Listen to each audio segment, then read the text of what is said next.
නිරෝගීව හා සතුටින් සිටීමට අපිට අත්‍යවශ්‍ය සංඝටකයක් වෙලා තියෙනවා මේ දවස්වල හැමෝම කතා කරන මාතෘකාවක් විටමින් D ඌනතාවය.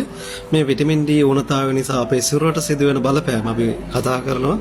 එකක් තමයි අපේ පරිවර්තීය ක්‍රියාවලිය සඳහා ඒ වගේම ප්‍රතිශක්තිකරණ පද්ධතිය කෙරෙහි අපේ මාංශ පේශි සහ අස්ථි පද්ධතිය කෙරෙහි බලපෑම් කරනවා. ඉතින් මේ විටමින් D ඌනතාවයේ ප්‍රධාන ලක්ෂණ කීපයක් තියෙනවා අපි කතා කරමු. එකක් තමයි අපේ කොන්ද ප්‍රදේශයේ සහ වැලිමිට දණහිස් වගේ සංදිවල වේදනාවක් වාට දැනෙනවා නම් විටමින් D ඌනතාවයේ ලක්ෂණයක්. ඒ වගේම මේ සංදි නමන දිගහරින විටත් වාට වේදනාවක් දැනෙනවා නම් ඒකත් විටමින් D ඌනතාවයේ ලක්ෂණයක්. ඒ වගේම අපි හොඳට අත දිග ඇරලා හොඳට වැඩ කරන වෙලාවක අත දිග ඇරලා හොඳට වැඩ කරන වෙලාවක මාංශල වැඩ කරන වෙලාවක අපේ අත් රිදෙනවා නම් වේදනාවක් දැනෙනවා නම් ඒකත් බොහෝ දුරට විටමින් D ඌනතාවයේ ලක්ෂණයක්. ඒ වගේම වාගේ ඇඟිලි වල හිරිගතියක් හිරි වැටීමක් වගේ ලක්ෂණ තියෙනවා. ඒකත් විටමින් D ඌනතාවයේ ලක්ෂණයක්. ඔයා නිතර සෙම්පතිශාව උණ ඒ වගේ ආසාත්මිකතාවට මුහුණ දෙනවා නම් නිතර ඒකත් විටමින් D ඌනතාවයේ ලක්ෂණයක් වෙන්න පුළුවන්. ඉතින් ඒකත් පොයින්ට් එකක්. ඒ වගේම වාගේ කේන්ද ප්‍රදේශයේ නිතර කේන්ද පෙරලෙනවා නම් කේන්ද ආශ්‍රිත මාංශ පේශි වල වේදනාවක් තියෙනවා නම් ඒකත් බොහෝ දුරට විටමින් D ඌනතාවයේ ලක්ෂණයක්.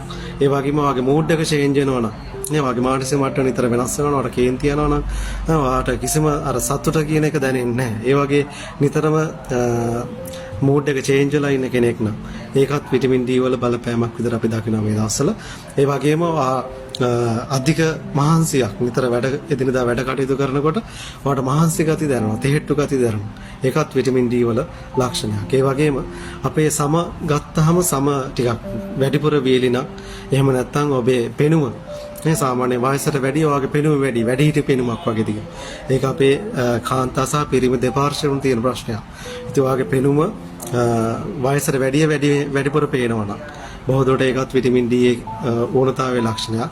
සහ චර්ම රෝග සමාශ්‍රිත මොන හරි ගැටලු තියෙනවා නම් ඒකත් විටමින් D ඌනතාවයේ ලක්ෂණයක්. ඒ වගේම ඔයගේ කොණ්ඩේ අධික ලෙස ගැලවී යනවා නම් ඒකත් විටමින් D ඌනතාවයේ ලක්ෂණයක්. ඒ නිසා මේ විටමින් D ඌනතාවය පරීක්ෂා කරන්න පුළුවන් එකම ක්‍රමය මේ විටමින් D ටෙස්ට් එක.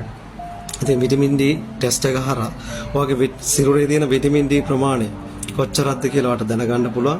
ඊට අවශ්‍ය ප්‍රමාණය ඔයාලට සප්ලිමන්ට් අරගෙන සිරුරට වෙන්න තියෙන බලපෑම ඔයාලට අඩු කර ගන්න පුළුවන්.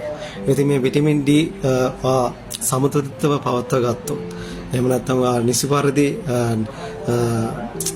බැලන්ස් කරගෙන ගියොත් හොඳ නියාමනයක් එක්ක විටමින් D තියා ගන්නවා නම් ඔයාගේ මාංශ පේශි ශක්තිමත් කරනවා. ඔයාගේ අස්ථි පද්ධතිය ශක්තිමත් කරනවා. ඔයාගේ ප්‍රතිශක්තිකරණ පද්ධතිය ශක්තිමත් කරනවා. ඒ වගේම ඔයාගේ පරිවර්තක ක්‍රියාවලිය සහ ඔයාගේ සතුට නිරෝගකම ඔයාගේ එදිනදා වැඩ කටයුතු පහසු කරන්න ගොඩක් දායක වෙනවා. එහෙනම් අපි දකින දෙයක් මේ දවස්වල ගොඩක් අය කතා කරාම සමහරට විටමින් D ඔයාට අවශ්‍ය ප්‍රමාණය කොච්චරද කියලා දන්නේ නැහැ. නමුත් ආ ෆාමසියෙන් අරන් බොනවා. ඒක එච්චර හොඳ දෙයක් නෙමෙයි.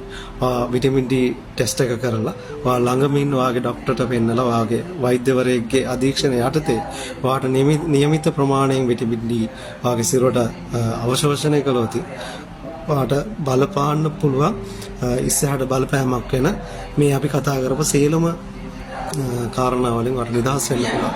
සතුටින් ඉන්න පුළුවන්.